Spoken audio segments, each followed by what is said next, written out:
I was going to sit down and do a video on two-stroke cylinders. My stuff. Just what I've done in the past. As my knowledge on two-stroke engines has progressed, maybe it would be okay to disseminate some of that information down to people that are learning that same thing.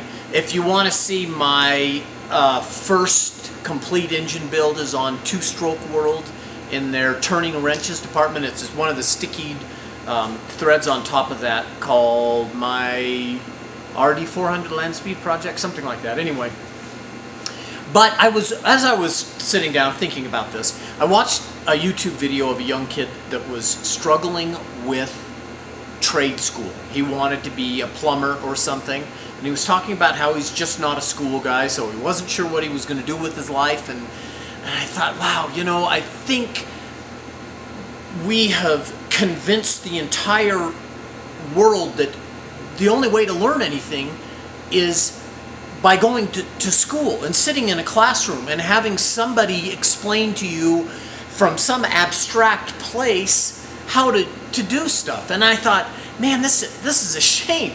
This is truly a shame. College education has only become prevalent in the past very short amount of time.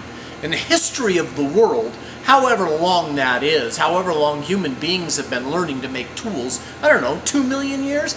You have to ask somebody else that knows what the timeline in that is. But it's this little teeny tiny segment of time over the past 30 years that all of a sudden college has to be a prerequisite to be a part of a community is absurd, and it's stupid, and it irritates me. And maybe it irritates me because I didn't learn that way, or it doesn't work for me. And I see young people struggle with this, and I'm guessing they get no guidance, because when I was in high school, our guidance counselor said, don't waste your time going to trade school or do any going into a trade or working with your hands.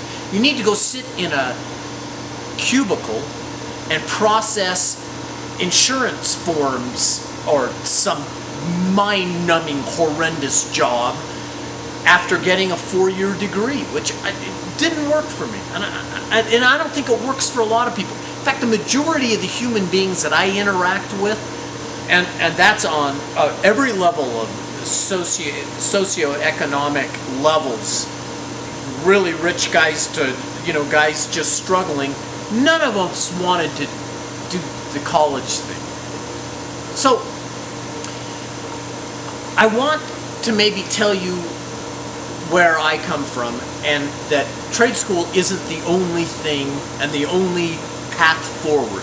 If you don't go to college and find some mindless, crappy job, and I believe me, I exclude engineering from this, because I absolutely, the only time I would ever go to college and have gone to college is to learn engineering, although I didn't finish, so let's get that out of the way. And there are great resources like Mike Rose. Mike Rose Sweat Pledge is on the wall, because I agree with it and I love it, and I love what he does with all his thing. But there are other ways. If you are not a guy that wants to go to college, walk into a machine shop and ask for a job. Every machine shop, especially in our economy right now, which is just going nuts, needs help. We're buried.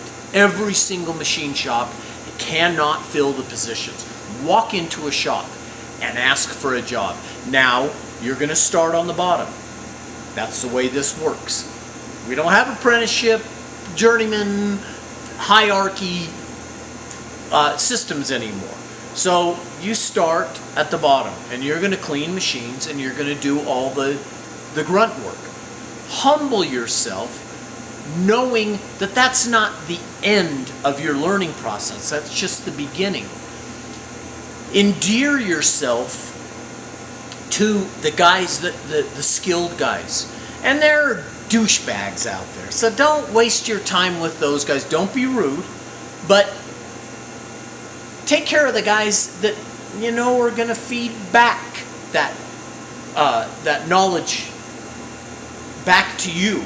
So if you need to, and here's where I started out. I went right out of high school and I got my first job in a machine shop making minimum wage. And I was in early and I left late, and I made sure that those guys had their machines cleaned out, and I went kind of up and beyond and maybe did a little ass kissing. But when I was in trouble and when I was struggling with a part, those guys would come over and say, hey, you know, of course with a bunch of shit, because that's the way, that's the other side of this coin of learning how to deal with people is, and maybe we'll come back to that in a second. But those guys would come over and say, hey, if you tried this, your outer roundness problem, or your flatness problem, or your surface finish is going to come out a whole bunch better. Try this.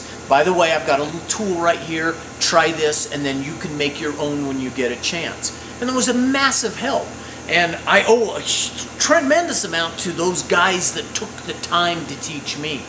And I hope that I can now, you know, I mean, I've been doing this, what, almost 35 years, pass that knowledge on to somebody else. Now, going back to what I was saying, you're going to get some shit, because that's the way men interact with each other.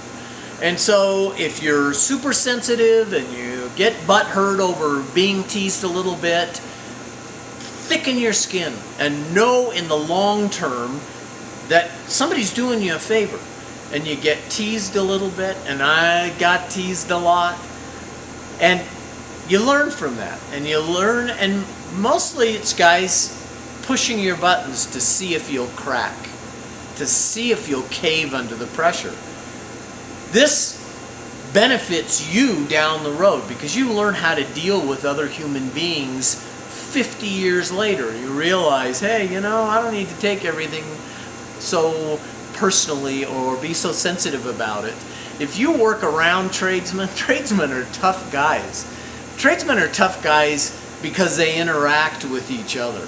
Now, a machine shop is very much a family, and those guys, it would be going to war if you attacked one guy. You're an outside guy, man, you would find guys that give each other the hardest times, tease each other on the most brutal scale, have got each other's backs as men on a level that you just can't understand. And it's only until you are there and you've proven yourself as a guy, as a solid character, that you have everybody's respect. And this is very important, and I think that we've kind of lost that. Maybe we've got a single mother problem or whatever. I don't know about that whole social issue. That you have to talk to somebody else about that. But for the longest time, men taught the young men not only their trade, but how to interact with other human beings and how to get along in life and how to have a backbone and how to be tough. And this is all very, very important lessons. You don't have to go to school, and I would say that you don't get any of those hardcore lessons from school. You may learn some of the trade out of a tech college, which is great. I'm not putting it down at all. It doesn't work for everybody. It didn't work for me. Walk into a machine shop, pay some dues, and there's no end to the interesting things that you can build and create and do.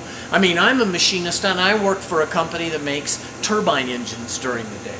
And then at night, I have my own shop and I build the stuff I'm interested in. Cool bikes. I mean, if you've seen the BMW Alpha bike that's in the Peterson Automotive Museum right now, that whole entire chassis, although you don't see it in that view, the entire chassis is all machined, all designed in SolidWorks and machined.